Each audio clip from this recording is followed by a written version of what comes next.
Welcome back, everybody, to Fusion's Ramblings, where we take a few minutes and we play Minecraft, and at the same time, we randomly talk about whatever, as our mouse is not working to click. Okay, there it goes. I swear, my mouse is being funky, if that's a way to describe it. I shouldn't have placed the ice first. All right, we're off topic. So well, we haven't even talked about what the topic is. What are we going to talk about today? Well, we're going to talk about um, global warming and what you can do about it. This is an interesting topic, and it stems from a video that I watched from Kyrgyzstan, which is an online educational YouTube channel that puts out animated videos based on scientific study and research. I'll put a link in the description, but if you've never watched their videos, they are great. They do an awesome job at putting together educational videos of a huge amount of topics. Anyways, they had a recent one on global warming and, of course, the different causes. And then there was the question of, well, what can you do about global warming? Does the individual matter? If you go all out and, you recycle and you conserve power and you get electric vehicles and you don't waste water and all of that, um, does it help? And the answer was interesting. Um, it was no. I mean, it was basically that even if all 7.5 billion people on Earth individually did everything they possibly can as an individual to make the right decisions in how they live their lives as far as use of technology and other things, um, that it would not impact the global carbon emissions at all. Well, I mean, I think it was like 1% is the impact that it would have. And so, I mean, that's kind of, amazing that, when you think about it, that, okay, so does it really matter if I recycle? Does it really matter if I turn off the lights at night? And the short answer is yes, it does. It does make a difference and it can help in different ways. Um, but the answer to fixing global warming or climate change is no, it does not matter. There are other things that have to be done to fix those problems. And what an individual can do will not make a difference. I mean, it makes a difference for you as an individual. You feel good about it. You're doing your part, various things like that. But in reality, it won't change the effect of global warming or, the amount of carbon being released into the atmosphere um, at all.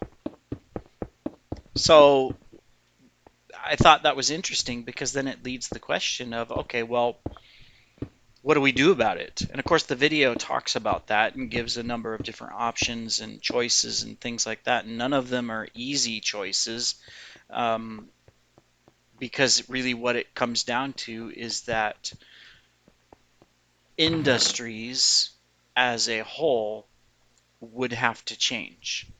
Um, and I'm not talking about, that we just that, the entire world goes solar or things like that.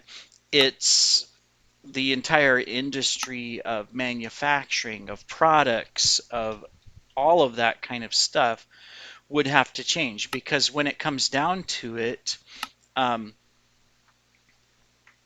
the amount of carbon that gets put into the atmosphere just because of food processing or growing food, and I'm talking about not just cows but even fields of corn, potatoes, radishes, carrots, you name it, rice. I think they had a figure in there that rice alone contributes almost an equal amount of uh, carbon emissions towards the global warming numbers as coal plants around the world. And it's like, okay, so we all need to stop eating rice. And no, that's not the solution, of course, because then, we would just eat something else, and then therefore that other item would have the same impact. Because it doesn't matter, what product you have in your field, that contributes to global warming because there are going to be times when that field is barren in between the seasons. And so, one, it's either absorbing or reflecting sunlight and causing, a heat up from that standpoint, or um, a reduction in mineral resources in the soil because of clear cutting and less forest, deforestation and all of that stuff, or water pollution, because of the effects of the runoff from fields, or you name it. I mean, the problem just moves into other areas, and it doesn't change the situation. So really, then, what is the question? What can we do about it? Well, the video goes into great detail of all kinds of things, and I'm not going to talk about them all here because I'm not the expert, and it'd be easier for you to just watch that video. But when it comes down to what can we do as individuals, uh, I think really it's going to be aware of what the situation really is and what the impacts really are, um, and not, well, I don't want to say panic, but not, assume that if you just do one thing, you're going to fix that problem, or that you're really making a huge difference when you're not. And then not pressuring others. Yes, there are, of course, industries that need to change. I mean, coal is a huge waste of resources and it's limited. One day, if we just keep burning coal for power, we will be out of coal because it takes several million years to create coal or oil from a swamp or buildup of plant debris that's been placed underground. I mean, you can go and place a bunch of dead leaves underground in mass quantity. Come back in a couple million years, you'll either have oil or coal. If the conditions are right. So obviously, that is not a renewable resource. It is a finite resource, and you're not going to find coal in space. I mean, true, there might be other planets out there that exist that have had life for, millions or billions of years, and so therefore there's oil and coal underground, just like on Earth. But that doesn't help us, right? That's on another planet. So at some point, the decision does have to be made around coal and oil that, okay, we can't use these things anymore because they're just going to get harder and harder and harder to find. And yes, I realize that there are vast resources still. They are finding, deposits, that could sustain, the current usage for 50 years, 100 years, things like that. But the fact is that the Earth's population is going to keep growing, and so the usage on and dependence on those things are going to keep growing as well. So a solution has to be, found. What replaces coal? What is a better option? Some people say it might be solar or wind, but then again, there is consequences that as well. I mean, it takes a lot of space to put up solar farms.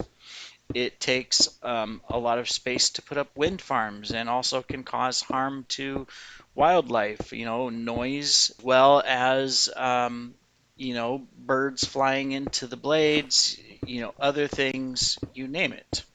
Um, So is that the solution? Is tides or taking advantage of tides in the ocean the solution? Same thing. You're in some way you're going to affect the environment.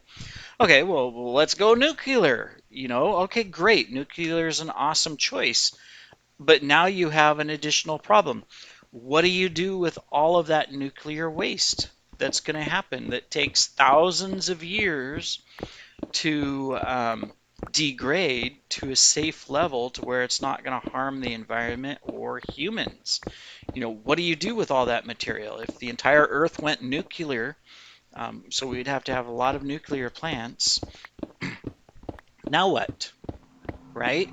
Where do you put all that stuff? Where do you store it? What happens if a container leaks or gets damaged and breaks?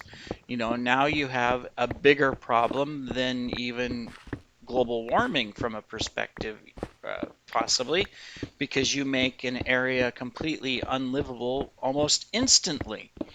Whereas global warming, could still take thousands of years before it really has a huge overly negative effect. I mean, yeah, they say that, there are some negative effects right now, extra flooding, droughts, things like that, and I'm not going to deny those. It's probably correct.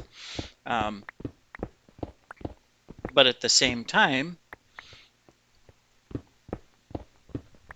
having a bunch of nuclear waste, contaminate soil or water or the air isn't going to help either. It's just going to make situations worse, and in the short term rather than longer term. So there's a lot of questions to be asked around, global warming and, what can we do about it? What do we have to be aware of?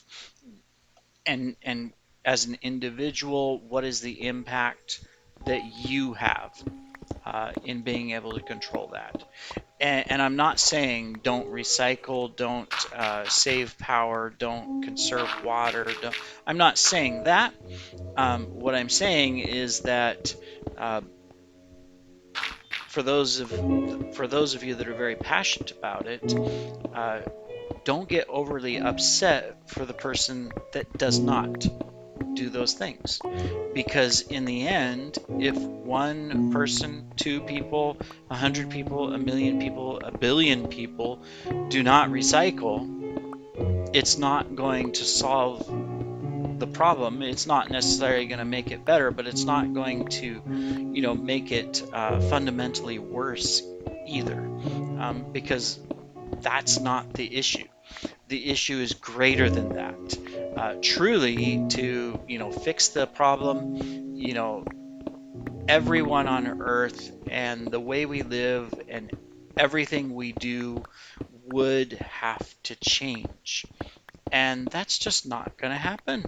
Not instantly, for sure, and long term, it would be a undertaking of probably 1,000 years to change, because first you'd have to start those changes, and then as time continues you would have to convince the next generations to keep it up and do the same thing and continue doing the same thing, whatever those changes are, from a lifestyle perspective.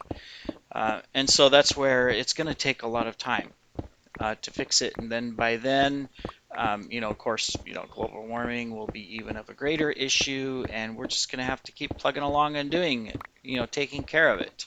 Um, and that's just a fact. you know, I certainly don't want temperatures to keep going up. I'm a cold weather person. um, at the same time, completely understand that there is a limit in how much you can do and how much you have control over. And so while I do recycle, if I throw a plastic bottle away in the normal garbage, it's not like, oh my, it's the end of the world, what have I done? Type of thing. But if I have the choice to buy an electric car versus a gas car, I have no problem buying an electric car. I see a lot of advantages to that based on where you live and do you have the capability of taking advantage of that? In some situations, that's not practical. An electric car would be useless because um, you'd be able to go a long ways with it and drive it and whatnot, but then there's nowhere to charge it back up. The infrastructure doesn't exist for it. Um, and it's just not practical for that, right? And that'll change over time, but again, it's going to take time. Speaking of time, I think we're out of time. I forgot to set my timer again, so I'm guessing. Anyways, thank you for joining Fusion's Ramblings today as we talked about some interesting stuff around global warming and power conservation and recycling. And do you make a difference? Of course you do, just not as much as you thought. All right, we'll see you in the next video.